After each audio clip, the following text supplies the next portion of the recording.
लोग एक ऐसे पर्सनालिटी से आपका मुलाकात कराएंगे जो आजमगढ़ से चलकर लुधियाना आए और इन्होंने आज की डेट में इनका बहुत ही बढ़िया यूट्यूब चैनल है प्रमोद मौर्य डीएस करके। आप सभी लोग इनके बारे में बहुत अच्छी तरह से जानते हैं, लेकिन आज इनके जो बैक हिस्ट्री है, जो इन्होंने किस तरह से शुरुआत किया, किस तरह से आज उस मुकाम पे पहुंचे हैं, एक एक जानकारी आपके बीच में आज बताएंगे जो अभी तक आप लोग नहीं जान रहे थे। तो आप लोग पूरे ध्यान से पूरे वीडियो को देखिएगा। तो चलिए शुरुआत करते हैं। जी प्रमोद जी। तो सर, आपको लगभग लोग जान रहा है आज पूरे भारत में। जी। मैं आपसे जो आपकी शुरुआती जीवन था, जहां से आपने शुरुआत किया, आप कहाँ के रहने वाले हैं, कहाँ तक एजुकेशन हुआ, मम्मी पापा क्या कर रहे थे, वो थोड़ा सा आप बताइए ताकि दर्शक आपके बारे में पूरा जान पाए और उससे वो अपने लाइफ में कुछ बड़ा परिवर्तन इस 2025 में कर पाए। जी, तो सभी को नमस्कार, बहुत बहुत धन्यवाद। जी सर, बहुत बढ़िया सवाल आपने किया है।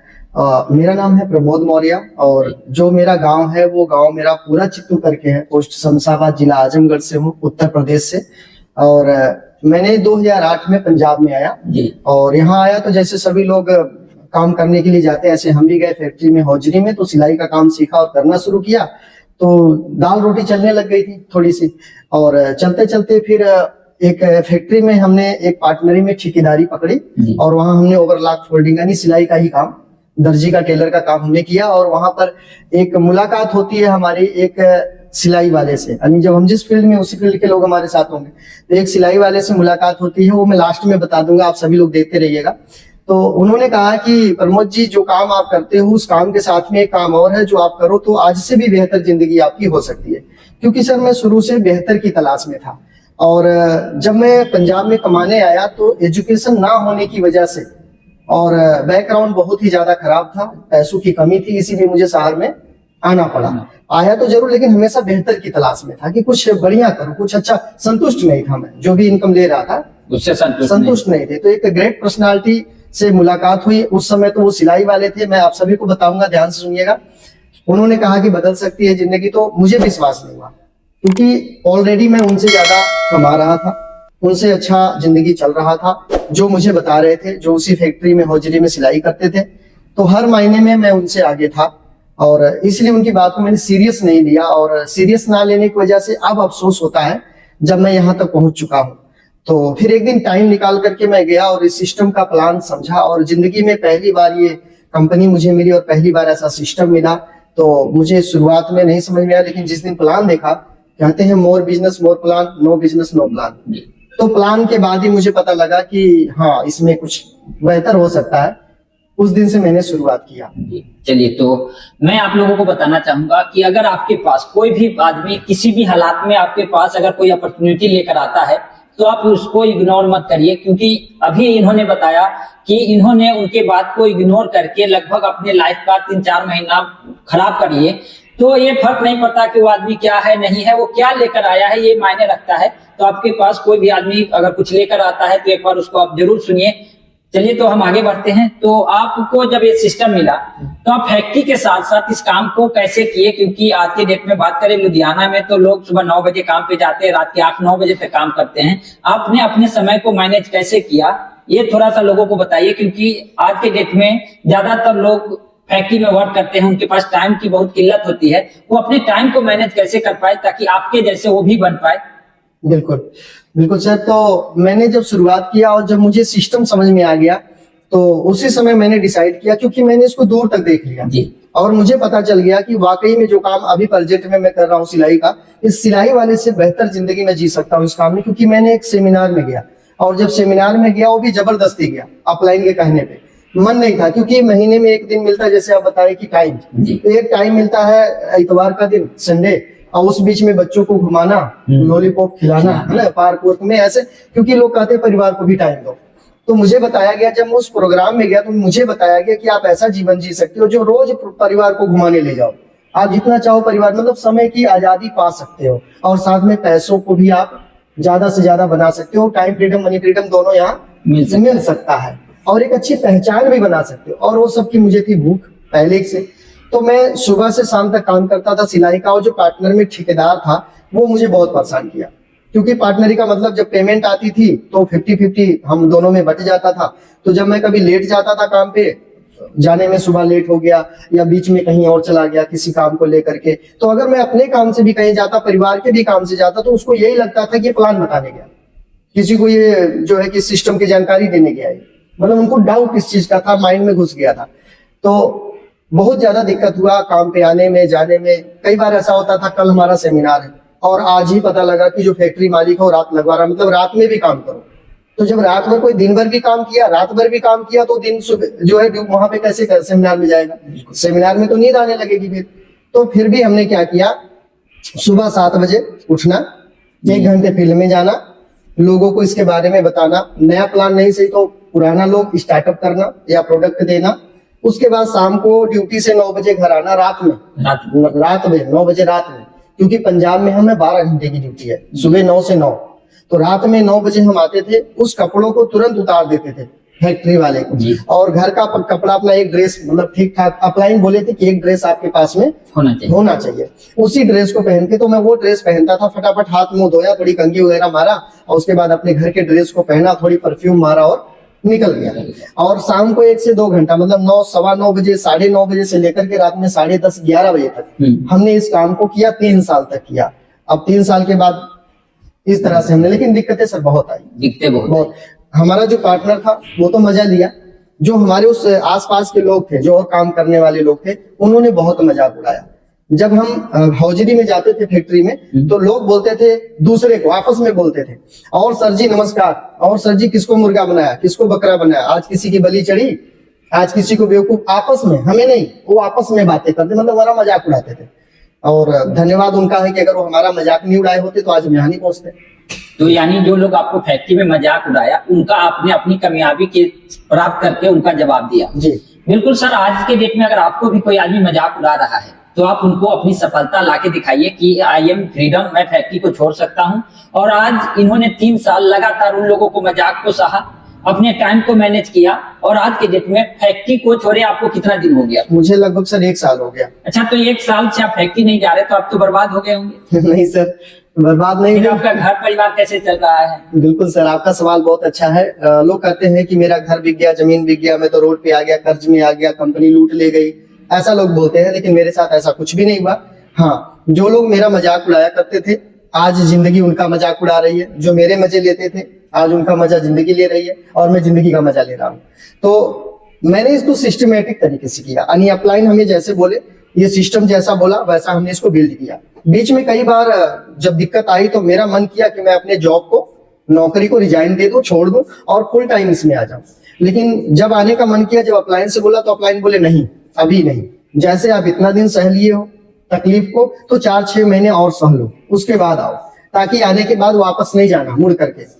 तो फिर मैंने अपलाइन की बातों को माना, समझा, और मैंने कहा कि जब मैं हौजरी में 15 साल से नौकरी कर ही रहा हूँ, मतलब 12 साल नौकरी किया, 2 साल और सही, तो मैंने फिर उसको 2 साल नहीं 1 साल और किया। 20 में मेरा ज्वाइनिंग हुआ, लॉकडाउन, और लॉकडाउन में सही शुरुआत, ज्वाइनिंग तो 19 में हुई, लेकिन सही शुरुआत 20 में लॉकडाउन के बाद हुआ।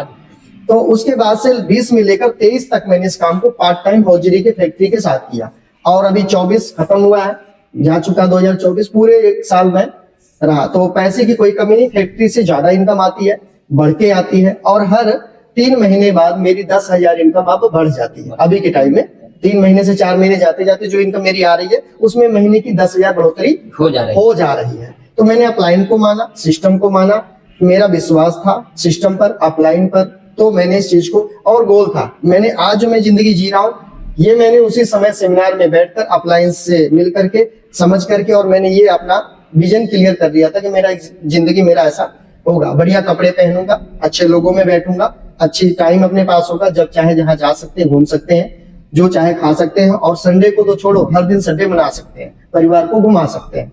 तो वो लाइफ आज मैं जी रहा हूँ। बिल्कुल। तो आपका अगर इसमें अगर हम पूरा देखें, तो आपको इस लाइफ को बदलने में मीटिंग सेमिनार का कितना, यानी जैसा आपने बताया, इसमें मीटिंग सेमिनार का बहुत रोल रहा? Sir, main role meeting seminar का है। तो वहां पे पैसा लगता है, तो उससे क्या लोग बर्बाद हो जाता है? नहीं सर, ये तो देखिए, अभी क्या है ना कि जो अभी का नॉर्मल मीटिंग होता है, कहीं पे 150 है, कहीं 300 भी है, कहीं 500 भी है, कहीं 1000 भी है, कहीं 2000 भी है, वो भी रोज नहीं लगता, महीने में 1 प्रोग्राम ऐसे होते हैं जहां लगता है। तो मैं ये कहना चाहता हूं कि जब हम अपने बच्चों को स्कूल में डालते हैं, पढ़ाते हैं, तो कभी हम टीचर से नहीं पूछते, कभी प्रिंसिपल से नहीं पूछते कि एडमिशन इतना क्यों ले रहे हो, क्या मतलब है आपका, ठीक है ना। उसके बदले आप हमें हमारे बच्चों को क्या दोगे, ठीक है ना। आप वो पता नहीं आप अंदर स्कूल में बिठा के उसको कुछ पढ़ा भी रहे हो कि नहीं पढ़ा रहे हो सकता है आधा घंटा आपने ABCD लिखवा दिया, उसके बाद जाकर के मोबाइल चला रहे हो, उसमें हम कोई पूछने नहीं जाते हैं। तो वहां भी हमें फीस देना होता है, स्कूल का पेपर फीस, सारा कुछ, एडमिशन, कपड़े, जूते, सब कुछ देना होता है। लेकिन कभी हम टीचर से नहीं पूछते हमारे बच्चे को इतना नहीं आता, इसका हिसाब दो, या हमने पैसा हमारा दिया तो बर्बाद हो गया पैसा, ये नहीं बोलते हैं। हमें पता है अब 2-4 दिन बच्चा छुट्टी भी मार देता, अफसोस नहीं होता। क्या 2-4 दिन के पैसे नहीं लेते स्कूल में लोग? लेते हैं। तो सबसे पहले हमें जो सेमिनार और मीटिंग की आपने बात कही है, तो सेमिनार मीटिंग का बहुत बड़ा महत्व है। मैं मानूं तो 90% रोल जो होता है वो सेमिनार और मीटिंग का होता है, 10% रोल अपलाइन का होता है। इसमें सिस्टम है, हाँ जी, 10% अपलाइन है। अपलाइन मोटा मोटा बता देते हैं, मीटिंग सेमिनार से पूरा एनर्जी मिलती है, क्यों क्लियर हो जाता है, हमारा विजन क्लियर हो जाता है, एकदम जो भी मन में वो सवाल चल रहे होते हैं ना, क्यों किंतु परंतु, साफ हो जाते हैं। और मैं ये कहता हूं कि जो भी व्यक्ति मीटिंग और सेमिनार से अपने आप को, अपने टीम को दूर रखता है, उनकी टीम कभी बड़ी नहीं होगी, डुप्लीकेट नहीं होगी, स्टार्टअप नहीं हो पाएगा सही तरीके से। तो अपने टीम और अपने अपने आप को, अपने टीम को और अपने परिवार को मीटिंग सेमिनार जहां भी हो वहां जरूर जाना चाहिए, महीने में 1 बार 2 बार जरूर जाना चाहिए। हाँ, बहुत बड़ा रोल है। बहुत बढ़िया। तो आप लोग भी अब जिस भी सिस्टम से जुड़े हैं, जो भी आपके अपलाइन, आपका सिस्टम कोई भी मीटिंग ऑर्गेनाइज करता है, उस मीटिंग को बेगर सोचे, बेगर समझे, क्या लगता है ये सोच के आप वहां पे जरूर पहुंचे, ताकि वही आपके लाइफ में उस लेवल पे लेके जाएगा जिस लेवल पे आप जाना चाहते हैं। एक और सवाल यह है कि लोग बोलते हैं नेटवर्क मार्केटिंग वाला परेशान बहुत रहता है। हाँ बिल्कुल सर, देखिए नेटवर्क मार्केटिंग वाला परेशान क्यों रहता है? अगर उसका विजन क्लियर नहीं है, उसका रोड क्लियर नहीं है, रूट मैप नहीं सही चल रहा, तो कभी इधर कभी उधर। जैसे एक कहावत आप सुने हैं कि हिरन का जो स्पीड है 90 किलोमीटर प्रति घंटा है, और जो शेर है, टाइगर है, वो 60 किलोमीटर चलता है स्पीड के हिसाब से। लेकिन फिर भी हिरन शेर का शिकार क्यों होता है? क्योंकि हिरन ने बीच बीच में मुड़कर देखता रहता है। बर्बाद होने का कारण यही है कि कुछ दूर लोग बढ़िया से काम करेंगे, कुछ देर ठीक से करेंगे, प्लानिंग करेंगे, लिस्ट बनाएंगे, फॉलो अप करेंगे, मीटिंग सेमिनार में आएंगे, ये कर देंगे, वो कर देंगे, और बीच में कुछ एनाकोंडा मिल जाते हैं। तू कर सकता है, तेरे बस का है, लोगों ने किया, हमारे बाल से दुनिया भर का डायलॉग मारते हैं। और जब किसी भी आदमी को, अगर कोई 10 आदमी बोले मिलकर कि तुम बीमार हो, खराब है तबीयत, अच्छे नहीं दिख रहे हो ना, ऐसे घबराहट लग रही है आपको, तो वो सच में बीमार हो जाए। तो ऐसे जो माहौल बने हुए हैं ना अपने, वो माहौल में जाकर के वो आदमी को बीमार कर देते हैं, उसको मानसिक बीमारी हो जाती है कि ऐसा कुछ नहीं होता, ये बेकार है। और मुझे भी शुरू में था ऐसा, मुझे भी डाउट था कि इसमें लोग 20,000, 30,000, 50,000 कमाते हैं, पता नहीं कैसे कमाते हैं, लोग झूठ बोल रहे हैं, ऐसे होता तो पूरा दुनिया इसी में होती, ऐसा मुझे लगता था। लेकिन जब मैंने इसको सही तरीके से शुरुआत किया तो आज यहाँ हूँ। और जब तक मैं सिलाई करता रहा, मेरा अपना घर शहर में नहीं था, लेकिन जब मैंने शुरुआत किया नेटवर्क मार्केटिंग, तो मेरा आज अपना घर है, खुद का घर मैंने 2 मंजिला बनवाया, अच्छी इनकम ले पा रहा हूँ, किसी बैंक का कोई लोन नहीं मेरे ऊपर है, अच्छी लाइफ में जी पा रहा हूँ, पूरे दिन ऐसे ही कपड़े पहन करके घूमता रहता हूँ, लोगों को बताता हूँ। बर्बाद वो होते हैं जो सीखते नहीं है, अपलाइन की बात को मानते नहीं है, मीटिंग सेमिनार ना जाते हैं, ना लोगों को ले जाते हैं, और अपने आप को ना बदल पाते हैं। ऐसे लोग इसमें फेल हो जाते हैं, परेशान हो जाते हैं, वापस चले जाते हैं। बिल्कुल। तो बिल्कुल नेटवर्क मार्केटिंग में परेशान वही लोग रहते हैं जो सिस्टम अपलाइन को पालन नहीं करता, अपने टीम का ध्यान नहीं रखता, खुद को नहीं बदलता। जो लोग इस पे काम करते हैं वो परेशान नहीं रहते। नेटवर्क मार्केटिंग वाला अगर आपके माइंड में चल रहा है कि परेशान रहता है, तो 3 से 5 साल परेशान रहता है। और ट्रेडिशनल मार्केट में आप देख लीजिए, जहां भी है, जिस भी काम को आप कर रहे हैं, पूरी जिंदगी आपको परेशानी उठाना पड़ेगा। लेकिन आज देख सकते हैं 3 साल इन्होंने लगातार मेहनत किया, आज 1 साल से लगातार जब जहां जैसे बच्चे को घुमाना हो, अपने घूमना हो, फुल ड्रेस में रहता, अपना बॉस खुद का है, कोई इनका बॉस नहीं है, क्या करना नहीं करना ये सेल्फ डिसीजन लेते हैं। तो उम्मीद करता हूँ ये बातचीत आपको समझ में आएगा। आज आप जहां भी है, जिस भी जगह पे हैं, एक शुरुआत करिए ताकि 2025 आपका उज्जवल भविष्य हो। क्योंकि एक फैक्ट्री में काम करने वाला RCM में आके फिर फ्रीडम पा सकता है, तो आप भी पा सकते हैं। अपना ध्यान रखें। अच्छा, एक छोटा सा मेरा मैसेज है सर। मैसेज ये है कि जब मैंने काम छोड़ा फैक्ट्री से, तो हमारे जो रिश्तेदार हैं, हमारे जो परिवार हैं, उन्होंने हमारे ऊपर दबाव बनाया कि आप फैक्ट्री क्यों छोड़ दिए, आप काम क्यों छोड़ दिए, लोग तो काम करने जाते हैं शहर में, आप काम छोड़ के बैठ गए, ऐसा क्या काम करने लग गए हो, और ये सब चलता नहीं है, ये सब चलने वाला चीज नहीं है, ये आता है चला जाता है कुछ दिन में, ऐसा लोग बोले हमारे अच्छा, वो परिवार के लोग आज भी मेरे साथ नहीं है, सिस्टम के साथ नहीं है। हाँ, वैसे में बस ऊपर से लोग कहते हैं ना हम तुम्हारे साथ, कोई नहीं साथ है हमारी, चाहे वो बहन हो चाहे भाई हो, चाहे हमारा जीजा हो, चाहे साला हो, चाहे बुआ हो, फूफा हो, कोई भी जितने भी रिश्तेदार है या जितने हमारे निगोटिया यार थे ना बचपन के दोस्त, कोई भी नहीं मेरे साथ सिस्टम में है। फिर भी मैं यहाँ तक पहुंच गया। उन लोगों ने मेरा साथ दिया, रियल में नहीं साथ दिया, बस ऊपर से बोलते थे मैं तुम्हारे साथ में हूँ। और अभी तक अगर किसी ने मेरा साथ दिया तो अननोन लोगों ने दिया, अनजान लोगों ने दिया, जिनको मैं जानता ही नहीं था, कभी मिला ही नहीं था, उनके साथ मैंने काम किया और अभी तक मेरे साथ वो नहीं है। मेरे अपने अभी तक मेरे साथ नहीं है। फिर भी अच्छा, मैं ये कहता हूं ऐसे लोगों की कि आंख वाले अंधे, ऐसे लोगों को मैं आंख वाला अंधा बोलता हूँ। मतलब उनको आंखें तो है, दिख तो रहा है कि अपनी फैमिली को लेकर, बच्चों को लेकर, परिवार को लेकर अच्छा खा रहा, अच्छा पहन रहा, अच्छा घूम रहा, अच्छे से रह रहा, अच्छे स्कूल में पढ़ा रहा बच्चों को, फिर भी उनकी आंख होते हुए भी अंधे हैं, काले चश्मे लगा ले, देख नहीं रहे। मतलब शुरुआत नहीं कर रहे हमारे साथ कि भाई हमारा भी शुरुआत कर दो, मेरी भी आईडी लगा दो, आप यहाँ तक पहुंच सकते हो तो हमको भी पहुंचा सकते हो, क्योंकि आपके पास एक्सपीरियंस है। लेकिन फिर भी सर वो लोग तैयार नहीं है, तो अनजान लोगों से पहुंचा यहाँ तक। और मैं आप सभी लोगों को एक बात बताना चाहता हूं दोस्तों, जो मुझे इस सिस्टम में ले आए, जिन्होंने मुझे सिस्टम के बारे में बताया, जगाया, जिन्होंने धक्का मारकर यहाँ तक पहुंचाया, वो कोई और नहीं है, मेरे सामने मेरे अपलाइन है मिस्टर रामेश्वर यादव सर। बहुत बहुत सर धन्यवाद आपका, बहुत बहुत धन्यवाद सर आपका। यही है सर वो जिन्होंने मुझे ज्वाइनिंग करवाए। दर्जी थे, सिलाई करते थे और हमसे पहले सिलाई का काम छोड़ दिए और अपने छोड़े, फिर साथ में 3-4 महीना बाद हमको भी छोड़वा दिए। मतलब ऐसे लेवल पे लेके आ गए, ऐसे पोजीशन पे लेकर आ गए, इस इनकम पर हमको पहुंचा दिए कि मुझे भी डिसीजन लेना पड़ा कि नहीं, हम नौकरी नहीं करना, फुल टाइम हमें बिजनेस करना है, नेटवर्क मार्केटिंग। तो आज हम दोनों लोग मिलकर के बेहतर तरीके से इस बिजनेस को बिल्ड कर रहे हैं और आगे बढ़ रहे हैं। तो मैं अपने अपलाइन का जितना भी आज अचीवमेंट मिला है उस सारा ऋण मैं अपने अपलाइन को देना चाहता हूँ, धन्यवाद करना चाहता हूँ, थैंक्स करना चाहता हूँ। Thank you. और अगर आप लोग भी चाहते हैं कि आपके लाइफ में भी फ्रीडम आए, तो आज हम लोग फ्रीडम है, आप भी आ सकते हैं। आइए मिलकर कमाल धमाल करते हैं। पूरे इंडिया में हम लोगों का टीम है और पूरे इंडिया हम लोग सपोर्ट करने के लिए तैयार है। आइए, अपना ध्यान रखें। Thank you.